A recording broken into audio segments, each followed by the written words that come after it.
Well, we timed that really well. Let's see what's coming. Yeah. Stay tuned. It's beautiful, but it's time to go. I agree. A coworker has graciously offered us their driveway at a lower elevation so that we can get off the mountain for now. This is good news because the furnace still isn't entirely fixed and we still got to take a look at that, but we definitely don't want to be in the snow with no working furnace. Yeah, winter has definitely set in. We really did make the right call to get off the mountain.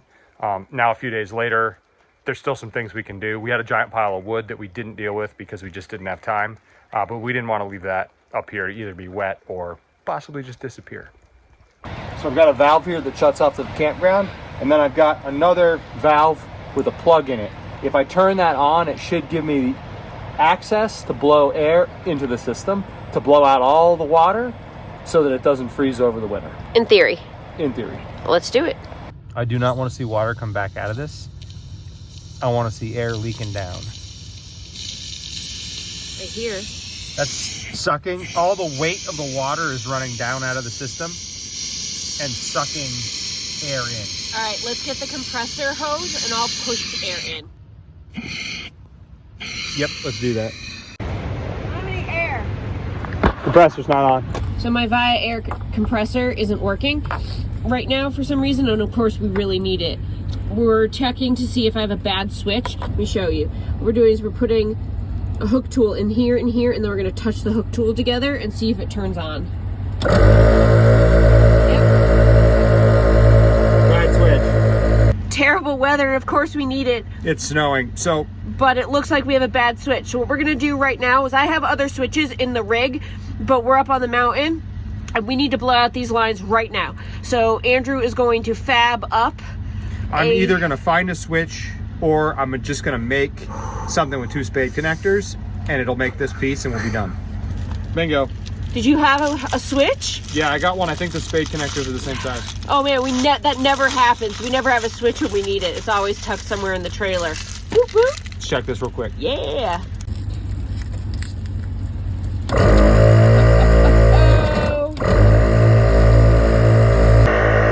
This will be able to get this job done and get out of the snow. Yeah, it's not a perfect situation, but I'm really cold, so I don't really care. We'll fix it later. I'm sorry, what'd you say? I just, we don't know what all that brown stuff. Oh, that's clean water, even if it looks dirty. That's from the clean water. Lies. So it's clean water. Lies. I can feel the crusty on my face. Oh, there's rust in it. So right now, Shauna's running about 25 PSI into the system, and it did spray back on her twice. We're not entirely sure why. There should be valves open down lower, so the water should flow out.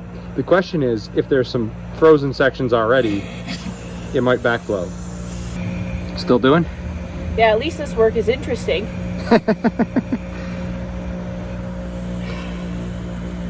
But your hands are getting cold? Oh, for sure. Don't look now, but the sun might be coming out. Don't lie to me, Andrew. No, I think that's what that is. Ball of fire in the sky. Lies. All lies. All right, so what I'm gonna do is go down through the woods. It's like a quarter mile to the start of the campground, down in the woods behind this. This is actually a maintenance yard. This is an ODOT highway yard. Maintenance yard. That's where the water for the campground comes from, and it goes down on a diagonal through the woods here. I'm gonna run down through the woods and see if I'm doing the right thing. Okay. All right, bye. I'm gonna leave the heat blasting because we're gonna be freezing. All right. Cut from the maintenance garage through the woods, back onto the road. Just playing on the side of caution. And now I'm at the site where I should see water coming out of a blow off as it pushes it down from up above. We'll see what we got. I believe this is mostly air, and I think we've got the system cleared out. Simple solution for this Viair problem. Got a switch from the auto parts store. Didn't have quite the right size, so unfortunately I had to buy one, but can't carry spares for everything.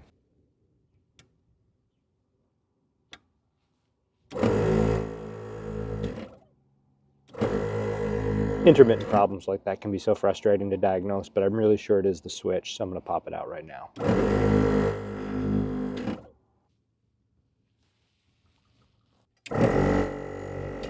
All right, I think that's more reliable. Side note, this switch has a third prong on it. If I wanted to light up the switch, I could, but the problem with that is it's just a waste of power, so I don't want to switch, causing us a little vampire draw. I'm happy with it the way it is. It now seems to work every time. The snow line is very low. You can see here. And the view of the mountain is spectacular.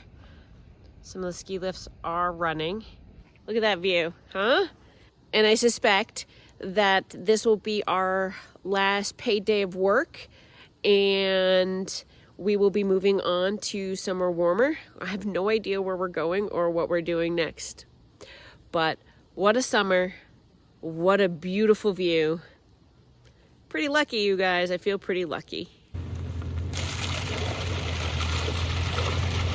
I am so cold though, so the timing is right, I think. I'm so cold. I'm supposed to report the absence of a grate that flips down to grill on. But this one's a little weird. I'm not really sure what to do here. Found something broken. I'm just trying to get ready for next year. It's a grounding clamp and the bolts were rusted out. Just trying to drill out the bolts, put new ones in, reassemble it, and it'll be good to go next year and nobody will even have to think about it. This is only a $20-something part, but to get a new one would be 2 hours drive round trip, and so it just seems more prudent to take a few minutes and repair it.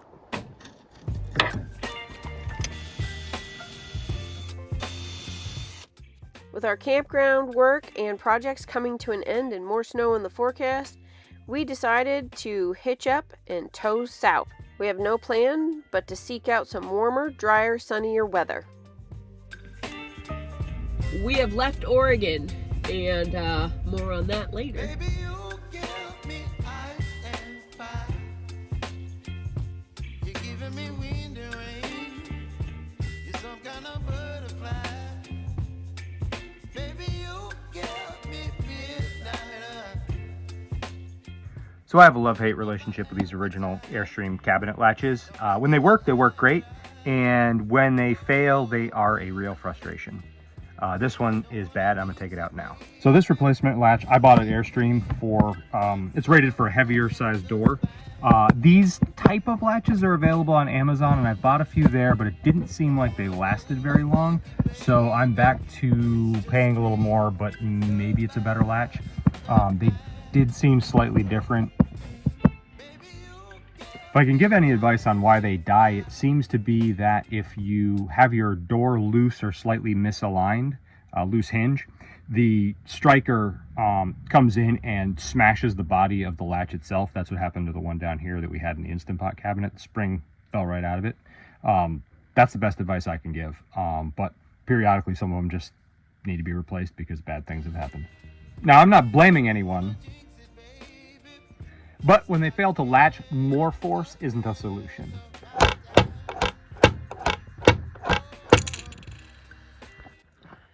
I better fix this. The screws you need to tighten the hinges are behind these little cover plates. Shauna wants to refinish these cabinets, but until we have a solution for them slightly rubbing, we're not going to do that. So if anybody can help us, please leave a comment.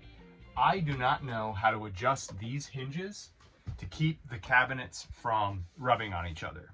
So there's a little bit of wear and discoloration here, but for 20 years old, they really aren't in that bad a condition. But if we could get this adjustment right, we'll be able to refinish them and really brighten up the place. Are we all set inside?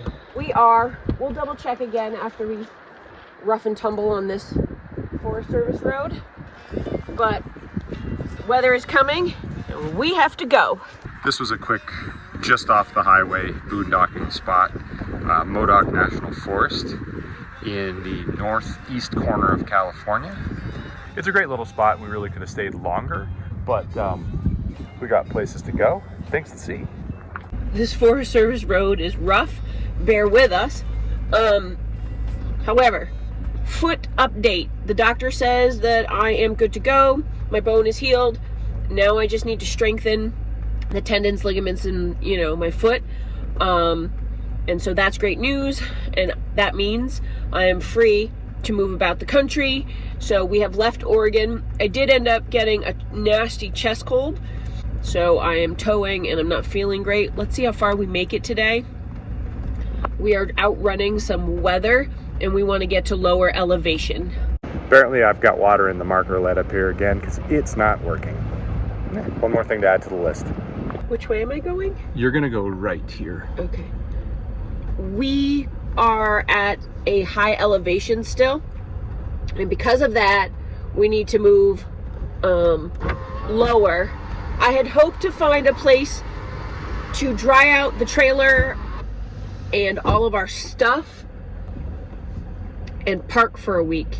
So we're looking for a boondocking spot where the weather is in the 60s to, I would say, 75, a little cooler at night.